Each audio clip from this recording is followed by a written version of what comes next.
quería que me contaras de el proyecto del trabajo que ustedes hacen con apoyo de Solidaridad Suiza, más o menos de qué va y quiénes de ustedes se encargan de desarrollarlo.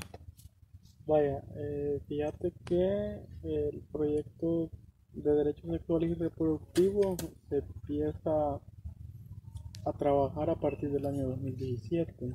Del equipo, en su primera fase, se fueron a formar, en el caso de Marixa, mi persona y la compañera Jensi. Fueron los tres compañeros, pero en ese caso Jensi no era parte del equipo regional de CRIC de San Vicente, sino que era una joven que por sus cualidades y sus capacidades se decidió meter al proceso. Entonces iniciamos con tres personas, digamos, que hoy somos parte del equipo regional de CRIC.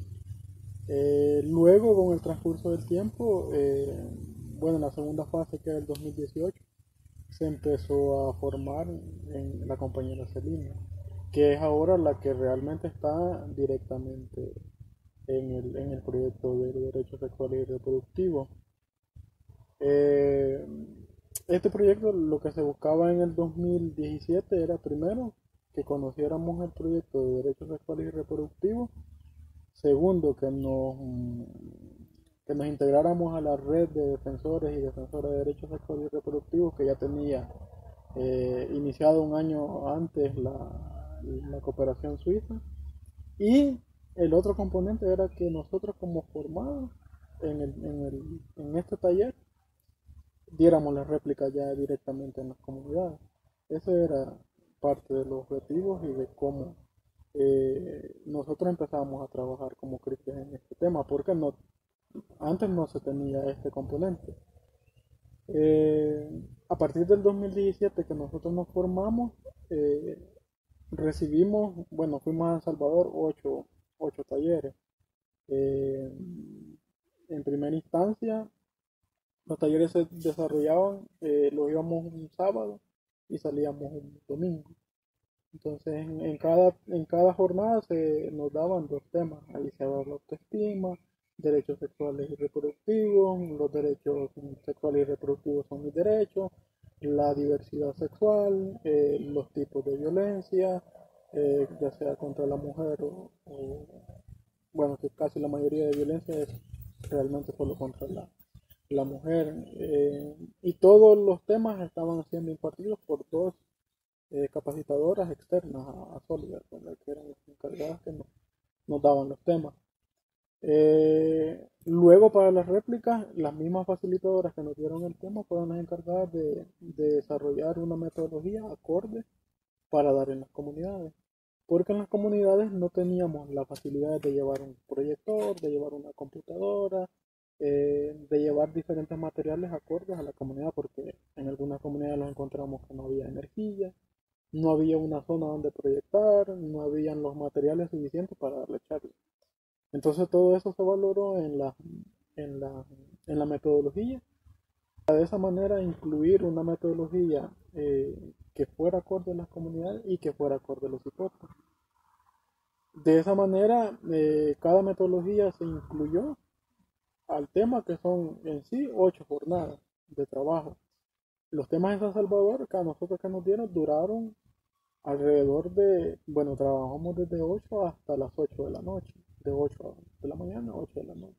Pero en las comunidades no podemos hacer eso porque los hipotes tienen otras cosas que hacer. El tema, si no lo hace dinámico, los jóvenes se empiezan a aburrir. Entonces los temas en las comunidades duran entre 2 a 3 horas, que es la técnica que se utiliza en la metodología. Realmente ha sido algo positivo desde que nosotros lo empezamos a trabajar. Ahora, bueno, en la actualidad ya contamos con, si no me equivoco, con 3, 4, con 6 hipotas que han sido replicadores de los temas. Y la otra cosa es que hoy hemos involucrado a centros escolares donde la población ha sido es más constante que en las comunidades nosotros solicitábamos un total de 20 jóvenes para estar en el taller, pero nos terminaban 12 o 13 jóvenes que terminaban el curso.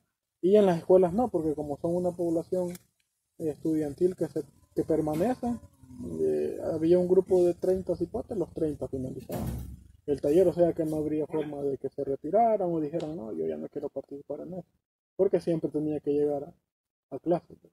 Entonces, más que todo, pero en sí, el objetivo del proyecto era concientizar a la población joven, porque mayormente se trabaja con jóvenes de 13, 14 a los 29 años, concientizar a los jóvenes y en que conozcan sus derechos sexuales y reproductivos. Ujú.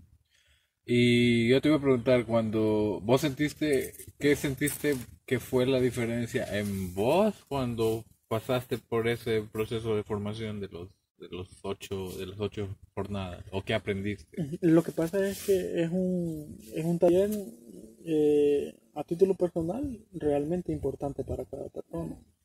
Porque si vos me preguntas anterior a recibir el tema, pues yo era nulo, ¿verdad? Ni siquiera te podría decir, mira, yo tengo derecho por ejemplo, a que se me respete mi identidad sexual, por ejemplo.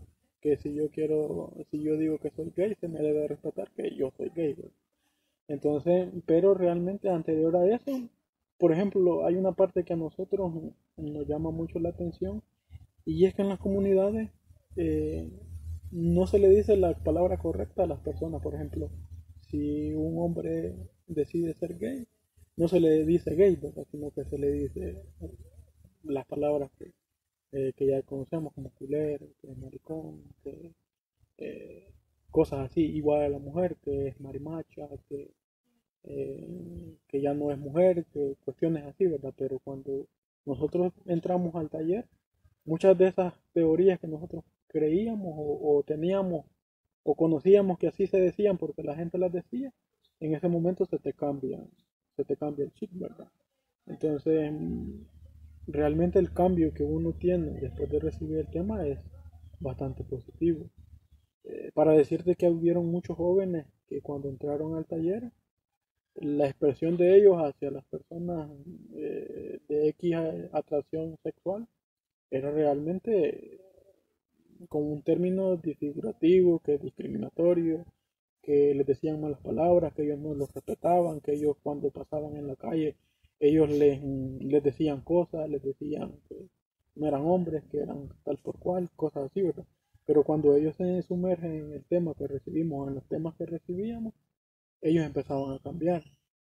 Pero igual hay personas que ¿cómo te podría decir? Que se resienten al cambio y no quieren, o no quieren cambiar ese chip de tratar de ver las cosas diferentes en el tema de derechos sexuales y reproductivos. Otra cosa que te podría decir que cambió bastante es conocer los derechos sexuales y reproductivos. Muchas personas en nuestras comunidades no conocen sus derechos sexuales y reproductivos. Por ejemplo, en la familia, lo primero que se les dice es que el niño debe solo jugar con ya sea un carro, una pelota o cuestiones así que solo son debidamente para niños. Y a una niña se le prohíbe que no debe jugar con una pelota, que no debe tocar un carrito. Igual a los niños no se puede jugar con una muñeca porque se considera en las familias de nuestras comunidades que eso es antirreglamentario, que no se puede o que no es bien visto por la sociedad. Entonces realmente todos esos términos se te van aclarando durante las 8 jornadas y como te digo, es algo que si vos le pones atención, interés y querés aprender, realmente hay un cambio sustancial en la forma de pensar más que todo, de cómo ver las cosas ya después. Y lo otro que te iba a preguntar era que cuál había sido el proceso con los grupos, o sea, cómo los han ido llevando, cómo trabajan ya ustedes ahora que les toca dar los talleres. Vaya, con respecto a eso, fíjate que lo que nos ha ayudado bastante es que siempre hemos identificado jóvenes que están inmersos en la organización juvenil. En todas las comunidades, los jóvenes que han sido seleccionados han sido a través de los comités de jóvenes, y es la ventaja que hemos tenido. En la selección siempre hemos tratado de llenar una ficha como una línea base de que nos digan los jóvenes qué conocen sobre el tema. Y también que nos coloquen en esa ficha de qué tema les gustaría hablar a ellos. En muchas de las fichas salen ahí algunos temas por ejemplo, de autoestima, de cuáles son los derechos que tienen los jóvenes, y tanto hombres como mujeres. Incluso te piden qué temas se van a ver en el taller, y tú tienes que especificar cuáles son los temas que se van a ver. Mira, realmente en la selección quizás no nos ha costado mucho, en el desarrollo sí. Porque en la primera jornada, que es autoestima y la presentación del proyecto, no nos ha costado mucho, porque es un tema que en las comunidades ya se maneja, que es autoestima alta, que es una autoestima baja, que es una autoestima inflada. El tema de la autoestima, los jóvenes de las comunidades lo manejan bien. El detalle está es cuando ya llegamos a temas puntuales, por ejemplo, eh, el maltrato o la violencia o los tipos de violencia. Por ejemplo, cuando llegamos a un tema específico como el aborto, ¿qué piensan sobre el aborto? Cuando ya llegamos y hablamos sobre la identidad sexual, que cuando es una persona es gay, cuando una persona es lesbiana, cuando es heterosexual, cuando es transexual, bisexual y cuestiones puntuales así. Entonces los hipotes, cuando llegamos a los temas puntuales que te he mencionado, incluso hemos llegado en una ocasión de que algunos jóvenes de 13, 14, 15 años han llegado a sus casas y han platicado lo que han visto en los temas. Los padres de familia directamente les dicen que ellos ya no van a participar en eso, porque hay una apatía de hablar sobre esos temas tabú en la familia. Entonces, y hay otros jóvenes que no, que los padres son al contrario, mira, ellos mismos los aconsejan, mira, seguir participando en los talleres porque te van a servir. Entonces, quizás en la selección de los jóvenes no nos ha costado mucho por el proceso que llevamos, y que directamente de los comités o de las asambleas juveniles se seleccionan, y ahí los mismos jóvenes dicen, ah, yo quiero participar, yo quiero ser parte del proceso y cuestiones así. Pero en el desarrollo, cuando ya entramos y discutimos los temas puntuales, entonces sí, hay algunos jóvenes que no les gusta tampoco participar. Por ejemplo, yo le puedo hacer una pregunta a un joven y le digo directamente, mira, ¿vos qué pensás? O, o qué le dirías a una persona que es gay. ¿Le hablarías? ¿Tratarías de llevar una relación eh, de hablarías con una persona gay o hablarías con una persona lesbiana?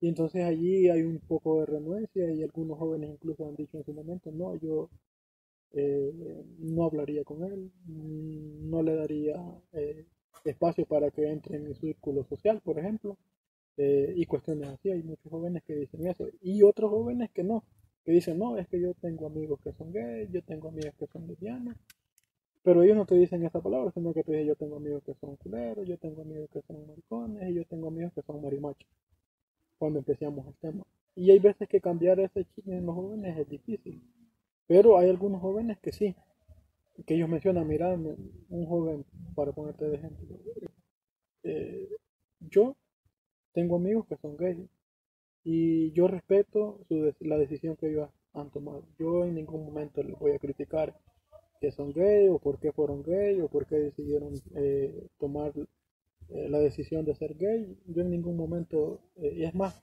yo respeto la decisión que han tomado. Pero encontrar jóvenes que te digan eso en las comunidades que hemos trabajado ha sido un poco difícil. Son casos, no quizás raros, pero sí puntuales. Los jóvenes que se atreven a decir, yo respeto la decisión que han tomado estos jóvenes, o las jóvenes que han decidido decir que son lesbianas o que son gays. ¿Y sentís que hay muchos o muchas que pueden entenderlo, el tema teóricamente, pero que realmente no lo interiorizan, que no les pasa? Sí, realmente, fíjate que en el tema de la teoría, hay muchos jóvenes que sí realmente, como cuando estamos dando el taller, se conectan, pero realmente, como nosotros solo estamos o conocemos la experiencia durante el taller, no te podría decir cómo es la experiencia de ellos ya en el ámbito de la comunidad. Por ejemplo, en su grupo íntimo social, cuando están con amigos, cómo se pueden expresar hacia una persona que es gay o hacia una persona que es lesbiana. Entonces, pero en el tema del taller, los jóvenes logran captar la idea. Incluso muchos jóvenes han cambiado ese chip de decir, antes decían una cosa sobre los gays las lesbianas, pero ya cuando terminamos el taller ellos mismos dicen, miren, yo cuando entré al taller yo pensaba una cosa sobre gay y lesbiana, pero ahora ya no, ahora, por ejemplo, ellos dicen, antes yo hasta les decía malas palabras en la calle cuando me las encontraba. Ahora ya no, ya trato de ser un poco más mesurado a la hora de hablar del tema. Ujú. ¿Y cómo fue la diferencia cuando empezaron ustedes a trabajar con las escuelas? Vaya, fíjate que realmente la diferencia que nosotros hemos encontrado cuando nosotros iniciamos en el 2017 y el 2018 que hemos dado réplicas sin incluir las escuelas, el cambio ha sido en que mantenemos la población fija. O sea, no tenemos o no tememos que un joven se nos vaya a retirar por los temas que estamos incluyendo. Lo único que sí te debo de decir es que en las escuelas hemos tratado de obviar algunos temas que en los talleres principales o en el taller principal se nos dio a nosotros. Por ejemplo, hemos tratado de hablar el tema de aborto, pero un poco más general. No realmente enfocarnos directamente en el tema del aborto, sino un pincelazo así general de qué es el tema del aborto, pero no llegar hasta decirle a un joven, vos qué pensás o qué me decís sobre aborto, o qué pensás o qué decisiones tomarías en el tema del aborto. Que eso sí lo hacían en las Que eso sí comunidades. lo hacemos en las comunidades. Directamente a un joven en la comunidad le preguntamos, ¿vos qué estás a favor del aborto o estás en contra y por qué?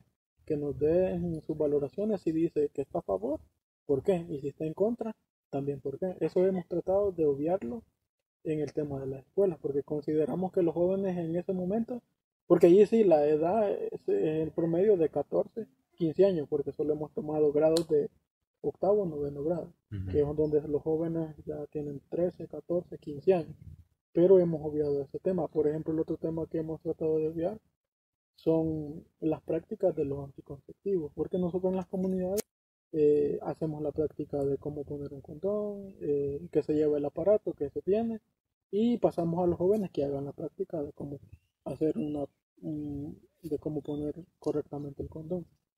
En las escuelas se ha tratado de obviar también el tema de las prácticas. Sí damos los métodos anticonceptivos en teoría, pero no se realiza en la práctica. ¿Y eso es porque ustedes pensaron que iba a ser problema con la escuela o la escuela directamente les dijo, Mayormente porque consideramos que la edad de los jóvenes no era la adecuada para hacer la práctica. No así recibir la teoría, ¿verdad? En la teoría se les dice, miren, los anticonceptivos son las pastillas, inyecciones, el condón y otros que están ahí. Pero no así la práctica de cómo poner el condón, ni tampoco enseñamos o abrimos el condón. Porque en las comunidades se abre y se presenta el condón femenino y el condón masculino. Eso sí hemos tratado un poco de obviarlo en los centros escolares, por lo que ya te digo, por considerar que los jóvenes todavía, es más, los jóvenes cuando se les habla de, por ejemplo, la práctica del condón, hay muchos jóvenes que lo que hacen es sentirse incómodos, incómodos, no les gusta, incluso no les gusta hablar del tema, y entonces se tomó la decisión mejor de obviar la práctica, pero la teoría sí siempre encaminarla y darla en el taller. también me mencionabas que cuando yo te pregunté la vez pasada si ustedes también repartían los condones o algún otro este método anticonceptivo, me explicabas que no, ¿verdad? Ujú. Que no se podía. Sí, en el caso de entregarle a los... Ajá. Ujú. Sí, no, lo que pasa es que el proyecto lo que dice es que nosotros somos concientizadores, más allá de todo lo que hacemos en el taller, lo que nosotros hacemos es una conciencia Ujú. de lo que está pasando. Por ejemplo, yo te podría decir de que el año pasado, en la campaña de prevención de embarazo, lo que se quiso dar a entender a través de videos hechos por jóvenes de las diferentes comunidades es la alta tasa de embarazos en niñas y adolescentes de ¿qué? De 12, 13, 14, 15 años. Entonces, una campaña de prevención de embarazo que fue un resultado positivo, porque hubieron alrededor de 5 a 6 videos de diferentes jóvenes de las diferentes comunidades del municipio. Pero nosotros, para responder la pregunta, no entregamos métodos anticonceptivos, sino que lo que hacemos es dar a conocerlos más, ya que los encargados de dar o repartir los métodos anticonceptivos tiene que ser la unidad de salud, que son los encargados de dar los condones, ya sea masculino o femenino, las pastillas, la inyección, pero nosotros nada más somos concientizadores o que somos los que damos a conocer los diferentes métodos anticonceptivos. Y en tu experiencia aquí, ¿las unidades de salud cumplen con esa? Las unidades de salud, hay un problema que nosotros hemos identificado y es que las unidades de salud sí poseen los métodos anticonceptivos, los más básicos. Los básicos, por ejemplo, el condón masculino, pastilla y inyecciones. Los condones femeninos es bien raro una unidad de salud que lo tenga. Pero el detalle está en que los jóvenes no los aceptan. Vaya, por ejemplo, una clínica bueno, las clínicas dan sus talleres de salud sexual y reproductiva también, pero son bien básicos. Son casi la mayoría de los temas van enfocados a los métodos anticonceptivos. Pero el detalle está en que los jóvenes no te agarran un vivo en la clínica, ya sea por el miedo que una persona vecina lo vea, que diga, ah, mira, este que agarró condones, o sea que tiene relaciones sexuales. O sea, muchas veces los jóvenes, ya sea por pena o porque no les gusta que los vean recibiendo un método anticonceptivo, deciden mejor no agarrarlo. Pero las unidades de salud sí deberían de darlo y lo dan, ¿verdad? Pero mayormente los jóvenes no te lo agarran. Y la otra vez también estábamos hablando con Jensi y vos quisiera saber si podrías vos compartir cuál es, de entre ustedes, supongo que a veces hablan de las cosas que pasan en los talleres, de qué se han encontrado cuando tocan el tema, por ejemplo, de la violencia sexual. Vaya, realmente con el tema con los tipos de violencia, la mayoría de jóvenes en nuestras comunidades lo conoce y los identifica perfectamente, porque en los temas cuando nosotros hablamos de cuando hacemos la tertulia o hacemos el ejercicio de que ellos identifiquen los tipos de violencia, para ellos es fácil. El problema mayormente es dar a conocerlo. Por ejemplo, una joven o un joven está siendo violentado ya sea por X eh, miembro de la familia o por su pareja, ya sea novio, esposo. El problema es que no se da a conocer. ¿Vale? Por ejemplo, si una joven, una mujer está siendo violentada, ella no te habla de eso, porque realmente no tienen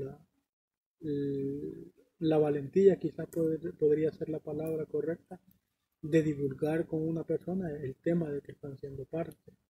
Y en otras cosas, lo que te decíamos la vez pasada es que cuando nosotros entramos al tema de tipos de, de violaciones sexuales, hay algunos cipotes o cipotas que rehuyen al tema. Y allí hemos tratado nosotros de identificar si realmente ellos han sido parte de alguna violación de cualquier índole sexual, ¿verdad? Ya sea abuso físico, emocional, han sido discriminados o cualquiera de los temas del tipo de violencia. Pero realmente los jóvenes son apáticos a hablarte o abrirse en el espacio del taller que estamos, abrirse y contar su experiencia. Por ejemplo, hay una parte específica en el tema de violencia sexual y es que a los jóvenes se les pregunta, ¿ustedes conocen en sus comunidades algún tipo de violencia sexual o algún caso? Los jóvenes te pueden decir que sí, han conocido, pero hablar ya más o adentrarse más en lo que ellos han conocido también es bien complicado porque a los jóvenes no les gusta hablar sobre este tipo de acciones. Te pueden responder, sí, yo he conocido un caso, pero hasta ahí. De ahí de lo demás que vos le mirar, que le conté eso, o que te explique cómo ha sido el caso, ya los jóvenes o rehúsan o dicen no, no me gusta hablar del tema.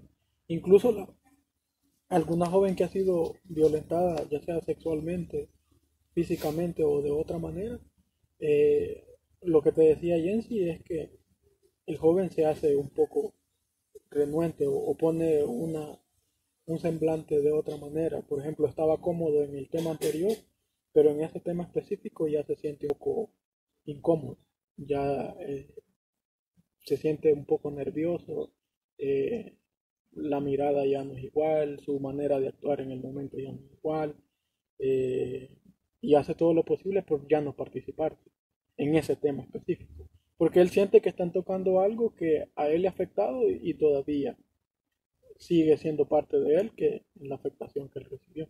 Pero sí, eso es bien complicado. ¿Y aquí en la zona hay algún recurso para darle a estas personas cuando ustedes identifican, si ustedes identificaran a alguien que ha sido víctima? Fíjate que realmente puntual, no hay alguien, por ejemplo, así de decir, encontramos este caso en un taller y lo vamos a llevar a esta X institución, a X esta persona que está apoyando en el tema de rehabilitación, por así decir. No hay realmente en las comunidades. Y por eso hay veces que nosotros mismos como los que estamos dando los talleres, nosotros hay veces que pensamos qué pasaría o qué va a pasar si un joven decide abrirse en ese espacio y decide contar todo lo que le ha pasado. Pues allí uno se pone a pensar y dice, ¿qué pasaría o qué paso seguimos? ¿A dónde vamos a llevar el caso, por ejemplo? Quiero decir, porque en las comunidades lo mayor que recomiendan es la unidad de salud, que puede dar una atención eh, en el tema de lo que ha pasado, pero más allá de la unidad de salud, no hay una institución que pueda decir, no hay un psicólogo, hay una persona que puede darle seguimiento a este joven, que puede darle seguimiento o pueda llevar un plan de trabajo, o quizás no de trabajo, sino que de seguimiento a una persona que ha sido violentada, ya sea sexualmente o de otro tipo. Pero realmente en nuestras comunidades no hay esa herramienta o apoyo para una persona que ha tenido o ha sido parte de una violencia sexual. Y ya la última pregunta que te voy a hacer. ¿Cuál sentís vos que es como el tema o la mayor deuda o donde hay más ignorancia acá en las comunidades de los que están ustedes desarrollando? O quizás de los que no pueden desarrollar a profundidad. ¿Cuál sentís vos que es quizás donde debería metérsele más? Fíjate que realmente nosotros a consideración y en las evaluaciones que hemos hecho, yo creo que la gran deuda que se tiene en nuestras comunidades es la concientización o ir metiendo estos temas desde que los niños ya, por ejemplo, de una edad temprana. Por ejemplo, seguimos con ese tabú de que a un niño en la escuela no se le puede hablar de este tipo de temas, ya sea de derechos sexuales y reproductivos, porque es algo que en nuestra sociedad no se ve bien. Entonces, lo que nosotros siempre hemos evaluado y que lo que sí debería de hacerse es que al niño y la niña desde que ya, por ejemplo, tiene sus 7 8 años, ya írsele dando temas acorde a su edad y basados en la capacidad de aprendizaje de ellos, írsele dando a conocer estos temas y que en las mismas escuelas se les pueda empezar a dar estos temas. Pero tampoco no solo en las escuelas, sino que en la misma familia y que los padres de familia sean parte. Porque el problema está en que los niños, los adolescentes, jóvenes, ya cuando llegan a una edad de comprensión, ellos ya han cometido varios errores. Por ejemplo, una niña de 12 años embarazada, un niño de 15 años acompañado con una niña de 12 años porque la embarazó. Entonces muchas veces esto pasa porque no por ignorancia de que no conocer los métodos anticonceptivos, sino porque no hay una educación primaria, fundamental desde una edad temprana y que los jóvenes desde ese momento ellos identifiquen que por ejemplo, una niña salir embarazada a sus 13 años es algo que le va a afectar durante todo su crecimiento, porque toda su niñez, adolescencia y juventud ya va a tener a su responsabilidad otro niño que viene en camino. Entonces, yo creo que la deuda, más allá de todo, es que no tenemos un plan en nuestras comunidades de cómo abordar estos temas. Ya cuando, y fíjate que hay una gran diferencia, una familia que hable con sus hijos sobre temas de derechos sexuales y reproductivos, a una familia que no hable de ellos, porque realmente los jóvenes ya van educándose en esa parte. Por ejemplo, los mismos jóvenes, ellos ya conocen todo.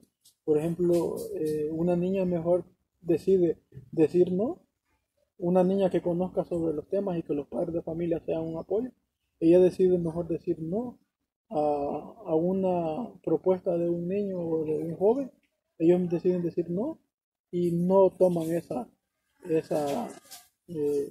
decisión de sí tener una relación sexual con otro sujeto y salir embarazada. A diferencia de una familia que no apoya a sus hijos y no les hable de estos temas. Entonces, y en nuestras comunidades algo, ahora te podría decir que es normal ver a una niña de 12 años embarazada, a una niña de 12 13 años acompañada con un cipote o con una persona adulta con un niño en sus brazos. Ahora estamos viendo que incluso a nuestras comunidades ya se considera normal ver esto, pues, y no debería de ser así, porque se corta todo el desarrollo integral de un niño o de una niña. Gracias.